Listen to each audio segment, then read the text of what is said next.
And my mantra is, we'll sleep when we're dead. You cannot be sleep 8 hours a day. Just sleep a little faster. Work hard, sleep less. Hustle culture has branded sleep as the enemy of productivity. For years, Bulgarians were told that sleep leaves no memory. През последните 2 месеца почти не съм спал.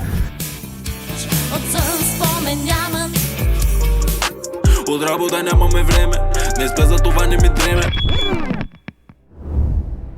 iSleep decided to challenge that belief by creating a job no one had ever heard of, Chief Sleep Officer, and then hired a professional in recovery, Gets the gold medal. Olympic sprinter Ived Lalova. On World Sleep Day, Ived took the role. Her LinkedIn post went viral. Знаем, че е хубаво да спим поне 7 или 8 часа. Soon, the whole country was talking about sleep. Launched with an integrated campaign. И за да бъде чуден сънят, за него трябва да се работи.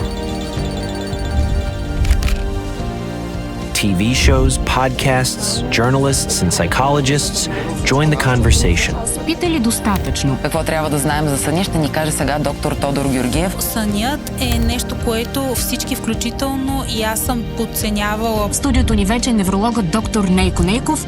She even launched her own podcast about sleep. The campaign woke up Bulgaria.